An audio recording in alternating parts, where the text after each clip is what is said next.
Ինչի եկել է ընկե մեյդան, ինչի եք փորձում ժողովրդին խաբել։ Հարց։ Ինչո պիտի խաբեք։ Ձեր ընտրողը ձեզ հարց է տալու։ Ղարաբաղը ումն է, ինչ պատասխան եք տալու։ Բաղը մի շորնելու է քարոզաշապ, հələ եք ընկնեք քուչա, ինչքան էլ փող տակ որոշակի անգրագետ մասայի, խոտ ուտողների, բերեն դեմներըց գար ես ոչխար ցուլ մորթեն, գանշը պարավ կնի գազեզի փաթացի ասի, արի մեկ է պաչեմ, չգիտեմ, ես ինչ ջան եւ այլն, մենք բոլորս էլ հասկանում ենք, չէ՞ որ դա թատրոն է։ Նախորոք ձեր յեթիմները բերում են մի քանի հոգու հավկում են տեղ, ձեր եթակայության տակ գտնվող լրատվամիջոցները պիտի գան, նկարահանեն, չգիտեմ, տեսեք, ես ինչին պաչեցին, ես ինչին զասեցին, ես ինչին լպստեցին։ Բայց ես հետո 5 րոպե հետո հարց եմ տալու, ումն է Արցախը։ Թեմա փակված է թե ոչ, միջանց լինելու է թե ոչ, ցեղասպանության հարցը ինչ է լինելու։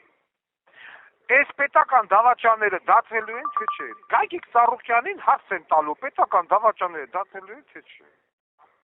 Ինչ ասելու Գագիկ Ծառուկյանը, ինչ ասելու Վանեցյանը, KGB-ի մինիստրը եղել, ինչ արեց, ոչ մի բան։ Արման Թացոյանը, այսինքն հայաց չիչած դժբախտ մտավորական, ինչ անելու դա, որ մի ուժային կառույցն է դրան ենթարկվելու վաղը մյուսը։ Եվ այդպես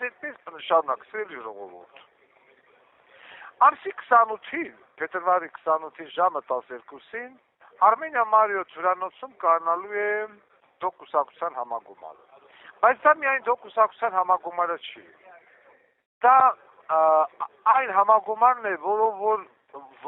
վճռվելու է հայ ժողովրդի ապագան։ Ես ուզում եմ, որ այդ համագումարի ներկա գտնվեն նաև հաշվանդամ զինծառայողներ, սպորտսմեններ, քաղաքական գործիչներ, բլոգերներ, մտավորականներ, որոնք որ տեսնելով այսօրվա այս իրավիճակը, ուղղակի համաձայն չեն այս իրավիճակի հետ, ուղղակի գիտակցում են, որ գոյություն ունի ազգային արժանապատվություն։ Վարդան Ղուկասյանը, Դոգը, ինքը պատերազմ քարոզող կերպար չի։ Ես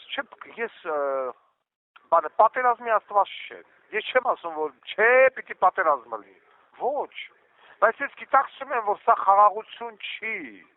Սա այն որ ասում է «Տիշինա պերեդ բուրի»։